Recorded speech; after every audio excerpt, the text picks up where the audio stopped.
Bonjour à tous.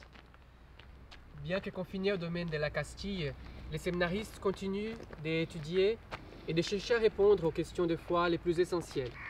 Et aujourd'hui, en exclusivité, nous vous invitons à rencontrer le professeur Jérôme Dejean de la Bâtie, bibliste émérite français, qui va nous répondre sur les questions sensibles du péché originel.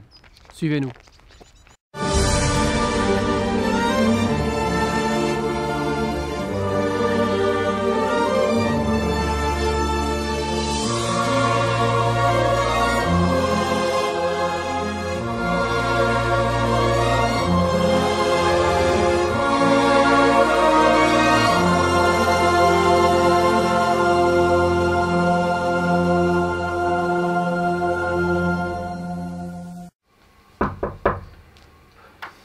Oui. Excusez-moi, bonjour mon père. Oui, bonjour. Bonjour père, vous nous attendiez? Pas du tout, j'étais en train de lire des bandes dessinées. Vous Ah, comprenez, ok. pendant le confinement, ça me détend. Oula. Bon, alors de quoi s'agit-il? Excusez-nous, on peut vous prendre quelques secondes ou Alors pas? asseyez-vous. Oui, merci Allez. père, merci de nous faire cet honneur. Merci.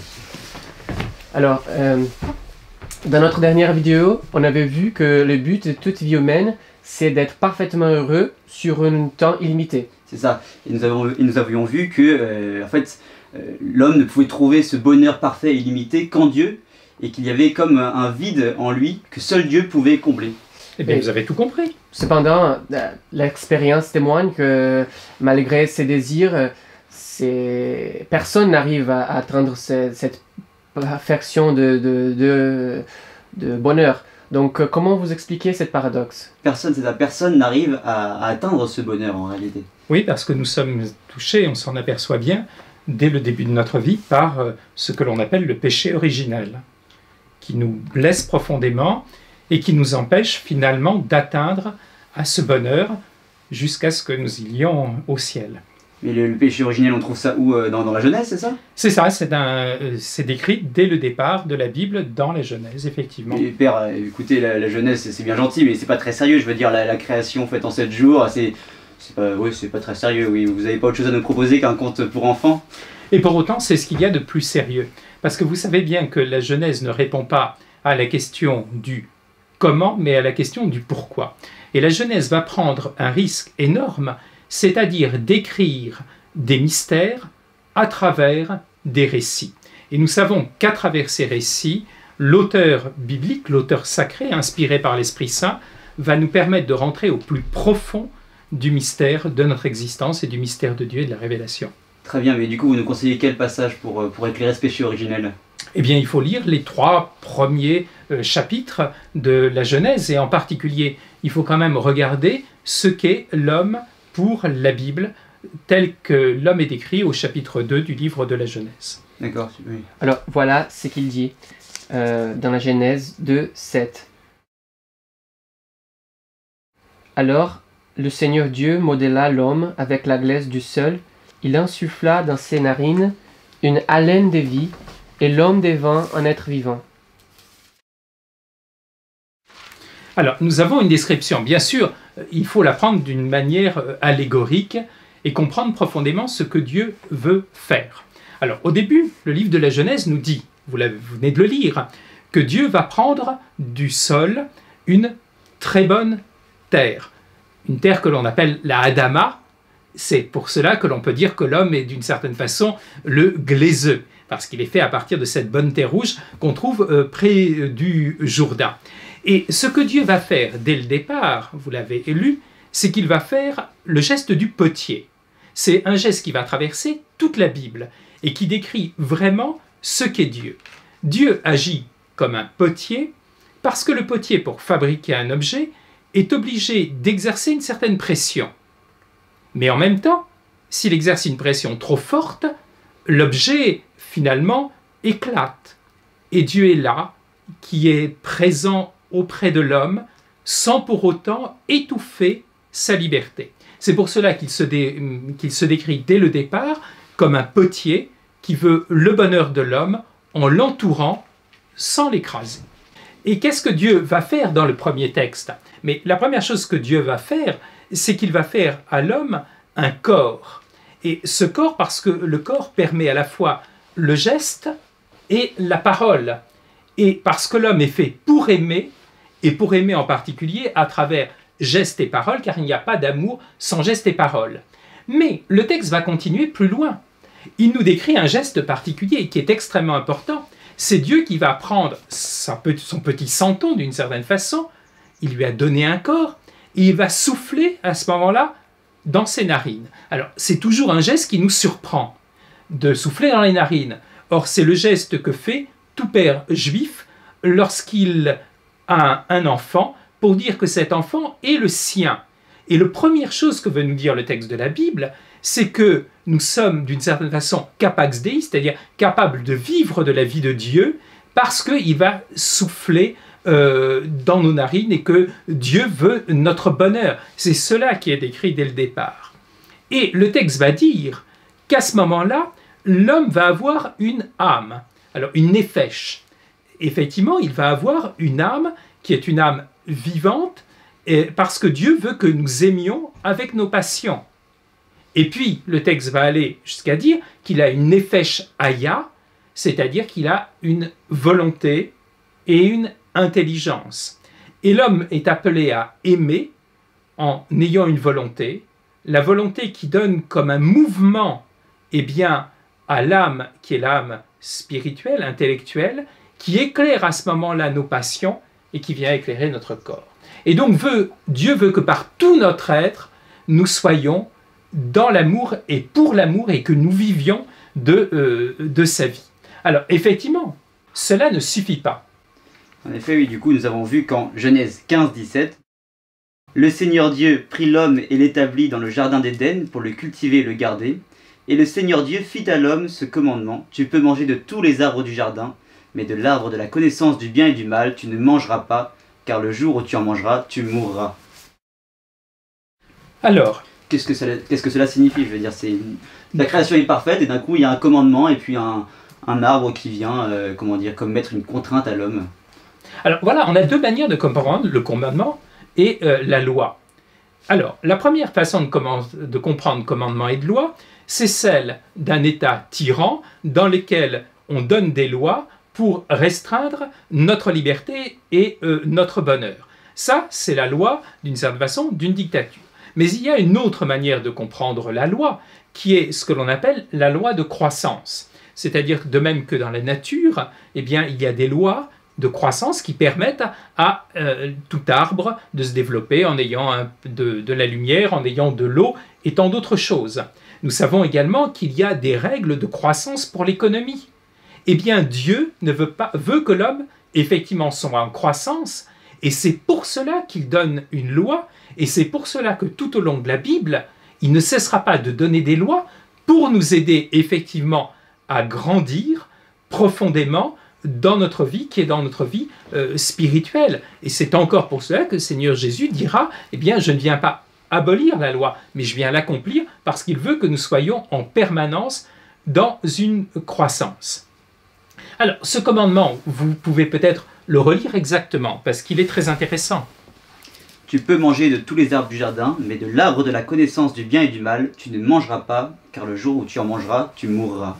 Alors, qu'est-ce que Dieu veut que nous fassions? Que nous grandissions dès le départ dans la foi, l'espérance et la charité. Pourquoi? Eh bien, il montre de tous les arbres, tu peux manger. Dieu donne et donne en permanence à profusion, et il donne tout ce dont nous avons besoin. Et par conséquent, à travers ce commandement, tu peux manger de tous les arbres, eh bien, nous devons être dans la gratitude, nous devons être profondément dans l'action de grâce, et comme ça grandir dans la charité, c'est-à-dire cet amour de Dieu. Puis ensuite, il nous invite à grandir dans la foi.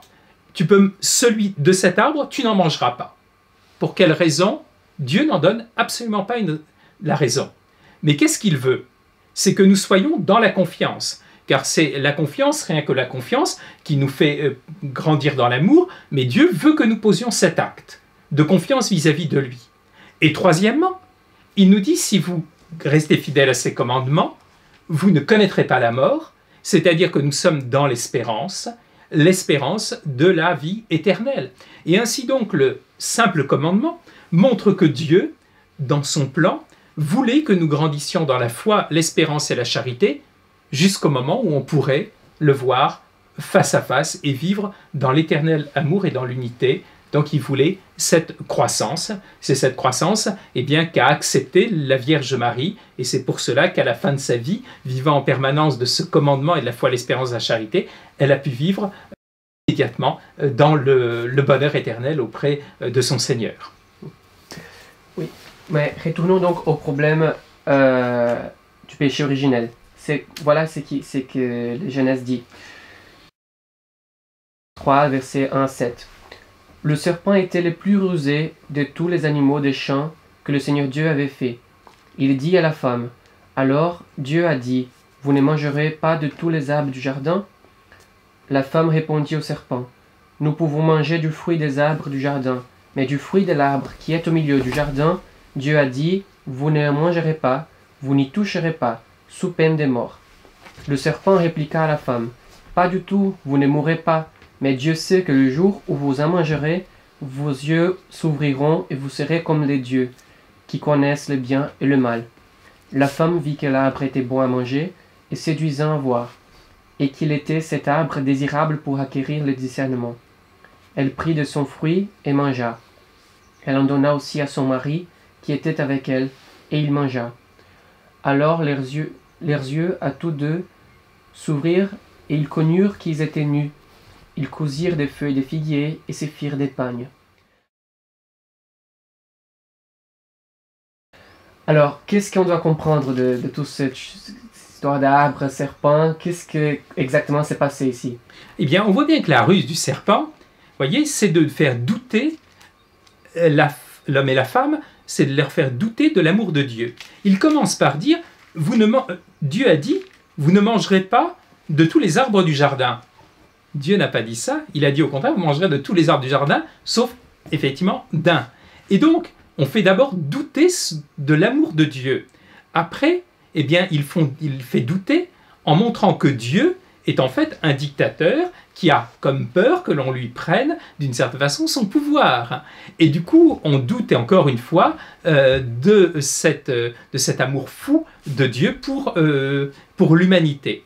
Et on voit bien que le récit nous dit bien, eh bien que nos premiers parents vont douter de cet amour, et par conséquent, doutant de cet amour, le texte va nous dire eh bien, qu'ils étaient nus. C'est-à-dire que d'une manière symbolique, le nu, eh bien, c'est ce que l'on va remplir de nos propres désirs.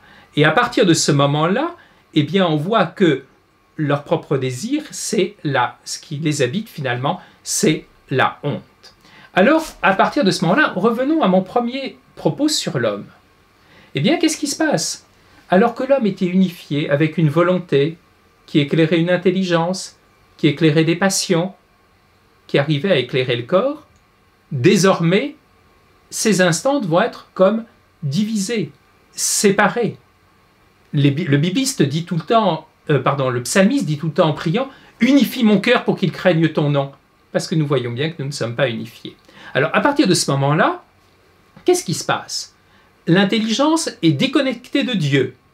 Alors, nous ne savons plus ce que c'est que la vérité. Nous sommes comme une aiguille au milieu du triangle des Bermudes, cherchant en permanence la vérité qui ne s'impose plus à nous.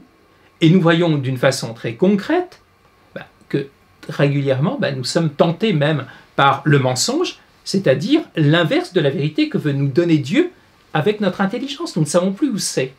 Et on voit bien qu'on est tenté par le mensonge. Et puis ensuite, on voit bien que la passion a été bonne pour Dieu, parce qu'elle devait être tout ce dynamisme qui nous mettait au service de Dieu et de notre prochain. Or, nous voyons bien que maintenant, nous sommes rapidement avec des passions qui sont des passions désordonnées, si bien qu'à certains moments, nous sommes même capables de mettre toute notre énergie sur des choses qu'intellectuellement nous n'aimons pas. Et ça, c'est dramatique, nous le voyons bien. Et puis, que dire de notre corps? Nous voyons bien que notre corps, désormais, eh bien, ça devient un tyran. Alors que le corps est fait pour le geste et la parole, eh bien, nous voyons que nous subissons la tyrannie du corps, qui demande des besoins désordonnés, que nos paroles ne sont pas toujours des paroles de louange et des paroles d'encouragement, mais rapidement, ça peut être même des paroles de critique ou des paroles qui peuvent être d'une certaine façon blessantes et méchantes. Et nous voyons bien que nous ne mettons pas forcément notre corps au service de notre prochain. Et par conséquent, désormais, c'est ça le drame du péché originel. Nous sommes comme d'une certaine façon divisés et tout n'est pas repris vers le Seigneur. Et ça, c'est l'homme en dehors de la grâce, bien sûr, c'est l'homme en dehors de la vie baptismale. C'est ce que l'on appelle le péché originel et dont nous subissons toujours les conséquences. Si je devais résumer un tout petit peu, l'homme après le péché originel est donc en fait coupé de Dieu, c'est-à-dire qu'il a été créé profondément bon, et il a fait une mauvaise utilisation de son intelligence et sa volonté, ce qui fait qu'il s'est coupé de Dieu et aujourd'hui il ne peut plus seul revenir vers Dieu et il ne peut plus atteindre seul ce bonheur que sa nature réclame finalement. Voilà, seul Dieu peut le remettre maintenant, de par sa grâce, une grâce particulière, sur ce chemin qui est un chemin de sainteté, mais quelque chose, et on voit bien en nous, profondément, brisé, blessé. Profondément blessé et brisé, et nous sommes sans cesse, nous le voyons bien, tentés par le péché, quoi, et qui nous séduit, comme il a séduit l'homme et la femme au début, quoi, de la création, voilà. Très bien, merci beaucoup. J'espère que ça vous a un peu éclairé, et maintenant je peux revenir à des choses plus sérieuses. Merci Père, vraiment pour tout, et désolé de vous avoir dérangé, vraiment. Merci beaucoup, Père. Au revoir. Au revoir. Oula. Oui.